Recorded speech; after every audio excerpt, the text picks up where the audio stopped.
Hello Aries, thank you very much for tuning in to this week's read. For the main part of the read, I'm using Modern Witch Tarot Deck by Lisa Sturl. That's how you spell Lisa's name. There we go.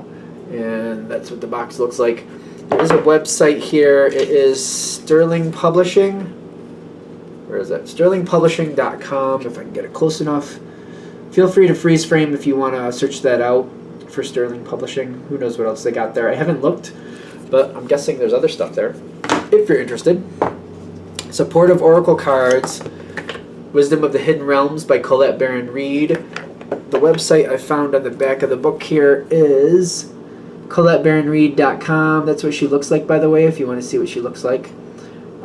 Feel free to freeze frame there if you want to search that out as well. Okay. What do we have for Aries?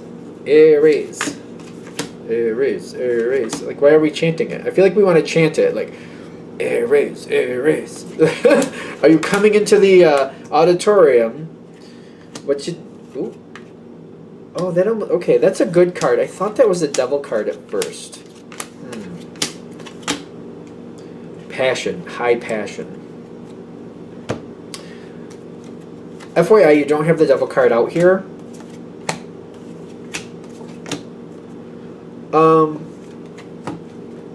Spiral Dancer, Lady of Compassion. Lady of Love and Compassion. This doesn't have to be a romance thing, but when I saw this, I thought of the devil card real quick, and I gotta be fair. When I've read it for other people, even when I've read it for myself, when I get the devil card, sometimes it's a very high sexual energy. So, again, this doesn't have to be a romance thing. It doesn't have to anything, but it could be a very primal, exciting moment that you might want to keep under control, because I'm getting the situation could be very exciting for you. So even if it's not anything to do with romance, whatever it is you might get extremely excited about, they're just reminding you, keep yourself together, set your own boundaries, and force yourself to hold your boundaries that you set.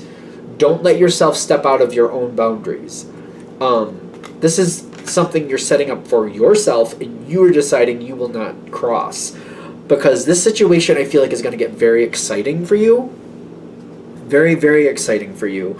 It's very interesting to me that you have the Justice card coming in. Now, this is a very good card. Aries is about the truth. Justice can be a little bit more diplomatic. I don't know why that's coming through. Well, yeah, there's kind of a Libra feel to this, which is the opposite of Aries. But the way this is coming in, the way you speak to somebody is the way they speak to you. If you're kind to this energy, it is kind to you. If you're very bold and direct, it's very bold and direct. Which, ironically, for Aries, they tend to appreciate bold and direct. I don't need a song and dance. I don't need you to tell me this in some pretty way. Just tell me what it is. Just give me the truth. Like, I don't need all the frills. What is it? What am I actually looking at? That's what I want. So if you come at it that way, it'll be that way. The thing is, I think Aries gets a little bit of a weird reputation for being harsh. Aries can be a very, very nice sign. If you respect Aries, Aries respects you, and you're the Aries energy, obviously. But I feel like people don't realize that. So I also feel when I'm getting the Justice card here, the nicer you are, like, direct is fine, but the nicer you are, the more you get from it. Direct, I don't see a problem with direct, because Aries can be very direct and very nice about it at the same time. I feel like Aries gets a bad rap, like they're always brutal. They're not. They can be, and if you lie to them, definitely. But Aries has a nice side, and if they're just saying use that, start off with this situation with that nice energy. I feel like whoever this is already knows you have strength behind you, so if you're nice to them, you're going to get more out of them.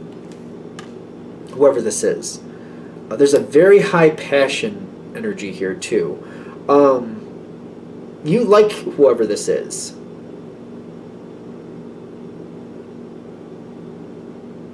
Start right off with the boundaries. I would even look at this and try to figure out what this person, even if it's not romance, you're dealing with a person. And it's going to be a very exciting situation. It could be a business situation, just to be fair. I would find out what their boundaries are. What is it they want? What is it they don't want? Get right, you're very good at being direct. Be direct. This, what do you like? Is this good? Is this bad? How far do you go with that? What do you not do with that? Find out what their boundaries are, and then you decide what's right for you. Because sometimes I know Aries will do a kind of like, well, they'll let me go 10 yards, but I know me. If I get 10 yards, I'm going to want to go 12. So I'm going to set my boundary at 7 yards. There's this 10 yards. I'm going to set mine at 7 yards. That way, if I do push myself a little extra or go a little farther than I should, I haven't still hit their boundaries yet. Something about boundaries is really coming in very strong, because I also have the Hierophant card here that talks about boundaries. The Metal King talks about boundaries. There's a lot with boundaries coming in here. There's also the Hermit card, which I actually feel like has something to do with boundaries here too, because I feel like somebody's not going to let you go any farther than a certain amount, and then they're going to think about how far they went. If you listened to their boundaries, that's why I'm getting the boundaries with this card, because I'm getting boundaries with this too, which sometimes it's an Earth card. It has Virgo feelings to it. If you go across their boundaries, you may get away with it, but it's kind of like, get away with it today, pay for it tomorrow. So I feel like you're not looking to cross anybody's boundaries. I wouldn't say that, but you might get very excited in this situation, and then you might realize you crossed boundaries, and you're like, ooh. It's kind of like after you've done it, like, oh, that's right. Even if you address it after the fact, it's going to cause damage. So the boundaries are really important here. If you want to keep this going, and you want to keep this situation feels great. If you want it to really last, you got to really find out what this person's boundaries are, and set your boundaries so that you have like this cushion. If their boundary is 10, make yours 7, so you have that cushion. If it goes a little over, it still didn't reach their boundary, so you're still okay. You know what I mean? You want to you can't cross those boundaries. This is a person, once you cross the boundaries, it's just like the damage is done. It's kind of like, I'm thinking like a farm, and there's a fenced-in area. Once that fence is broke, then there's a way out of the fence. Once it's broke, it has to be fixed. And even when you fix it, you're always going to see that part that got broke, and it's always going to be like, well, what broke the fence? How did the fence get broken? The fence is supposed to be like a safety thing. It's not something that I'm like, well, it's there. It's not just there for fun. It should be working. If it's not, do we have to put up a stronger fence? Do we have to get more, do we have to make a double fence? Do we have to shorten in the boundary so it doesn't happen again? If you break that boundary once, it's just going to cause damage, and I feel like it's not going to serve you. Because I'm getting the 7 of Wands for you, kind of like you have to hold the boundaries. Once you know the boundaries, set your boundaries closer to you. Give yourself that cushion, and you can't go across these boundaries. It will screw things up. It will definitely screw things up. If boundaries are renegotiated later, kind of like, okay, at first we had these boundaries for these reasons, and then 7 or 8 months go by, maybe 3 or 4, I don't know, 7 or 8 is the first thing I got. Renegotiating the boundaries, if the other person says, well, now I'm comfortable with, if they come towards you and say, well, now I'm comfortable with, this is the new boundary I'm comfortable with, and this is why, they should be able to give you a new boundary, but also a reason behind why the new boundary is acceptable. Well, this is what's changed for me, and this is why this new boundary is what I want. That could go better, because I feel like later renegotiating boundaries might work if you want to change something, but they have to also give you a reason. Make sure they give you a reason why they want to renegotiate those boundaries, because I feel like you have to renegotiate the boundaries. You can't break them. You can't just move them, because I'm getting that Hanged Man with this gratitude, because I think the boundaries are going to serve you as well as the other person very, very, very, very well. This is a very good card. These are very good cards. Like you do have the lovers here. It feels very, very good to me. You also have the Sun card coming out. Like this is a really, really, really good situation. But I'm getting like we have to make sure the boundaries are upheld.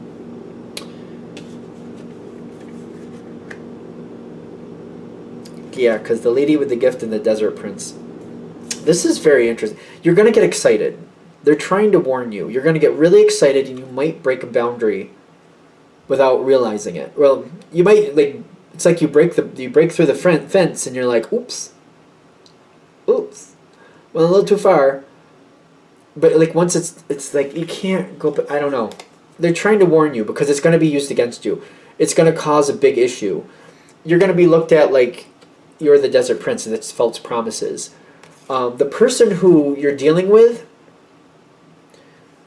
if you break those boundaries, that's like to them that's a lie. And even though you don't do it purposely, it's like, oh yeah, I got a little bit caught up in things, and then it's kind of like when you break curfew as a kid. You're at a party, you're enjoying yourself, you're having a good time, you're supposed to be home at 10. All of a sudden you realize it's 11:30 at night and you're like, uh-oh. Uh-oh, this isn't going to go well. So then you go home and you apologize and you're like, okay, I got grounded for a week because of it, but, I made up for it. It's fine, we can move on. In this situation, it's kind of like, okay, I forgot myself. It was an hour and a half before I realized I should have been home an hour and a half ago. I was grounded for a week, but it's kind of like now the curfew is like 8. And you're like, what do you mean 8? Well, yeah, apparently you can't get home at 10, so from now on you have to be home at 8. Kind of like, what? It was just one moment. It was an honest mistake. But that's what's going to happen, that type of thing. That's what I'm trying, because they're looking at you like, well, apparently you can't handle that, so now we're going to do less. And it's like, it's an honest, that's why, again, like if you're setting your boundary, for example, I'm supposed to be home at 10, I'll set my boundary at 9, I'll try to be home at 9. That way when it's a little, like I'll watch, get a little bit more close, maybe I'm setting an alarm on my phone to remind myself I have to get out of here by that time, or, I could have issues, I don't want to be cutting it close, because if I cut it close, boom, we're screwed.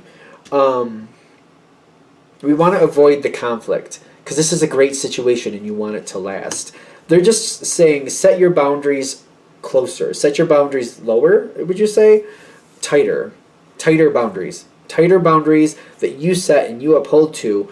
This situation can go for a long time and you can love it for a long time. The Sun card and the Lovers card, this is telling me this could be a great situation that can last a long time. Setting your boundaries a little bit tighter boundaries, it'll make it last. Are we good? All right. I'm going to shut this down here. I hope that helps. Thank you for purchasing a reading, or thank you for watching. If you'd like to purchase a reading, go ahead and shoot me an email, james4astral@gmail.com. That's James the number 4, astral@gmail.com. If you're interested in the donation information, that's below with the same email. Thank you for watching, and have a great day.